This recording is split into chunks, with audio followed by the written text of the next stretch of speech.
मेळघाटातील आरोग्य सुविधांना गती, बालमाता मृत्यूत मोठी घट, कनेक्टिव्हिटीचा अभाव मेळघाटच्या विकासातील मोठा अडथळा। मेळघाटातील आरोग्य सुविधांमध्ये सुधारणा करण्यासाठी जिल्हा परिषद प्रशासनाकडून विशेष लक्ष दिले जात आहे। आरोग्य क्षेत्रात चांगले काम झाले असून बालमृत्यू आणि माता मृत्यूचे प्रमाण मोठ्या प्रमाणात कमी झाले आहे। तसेच संस्थात्मक प्रसूतीचे प्रमाणही वाढले असल्याची माहिती जिल्हा परिषदेचे मुख्य कार्यकारी अधिकारी सत्यम गांधी यांनी दिली।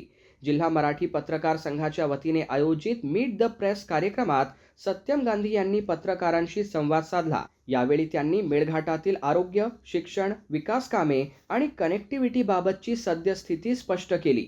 मेळघाटच्या विकासातील प्रमुख अडथळा म्हणजे कनेक्टिव्हिटीचा अभाव असल्याचे गांधी यांनी सांगितले।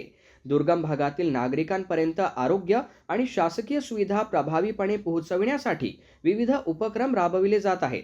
आरोग्य क्षेत्रातील मिशन 28 च्या माध्यमातून कामाला अधिक गती देण्यात येत असून मेळघाटातील 4 प्राथमिक आरोग्य केंद्रे स्मार्ट करण्याचा प्रशासनाचा मानस आहे। अंगणवाड्यांमध्ये पाणी, वीज आणि चांगल्या इमारती उपलब्ध करून देण्यावरही भर दिला जात आहे। यासोबतच महिला बचत गटांना रोजगाराच्या नव्या संधी उपलब्ध करून देण्याबरोबरच मेळघाटातील 10 अंगणवाड्या मॉडेल अंगणवाडी म्हणून विकसित करण्याचे नियोजन आहे। दरम्यान तरुणांनी सोशल मीडियाचा वापर मर्यादित ठेवून अभ्यास, ज्ञानवृद्धी आणि कौशल्य विकासावर अधिक भर द्यावा असा सल्लाही सत्यम गांधी यांनी दिला। जेन झी अर्थात नव्या पिढीने आत्मप्रेरणा आणि सातत्यपूर्ण प्रयत्नांच्या जोरावर आपले ध्येय साध्य करावे असा संदेश त्यांनी दिला।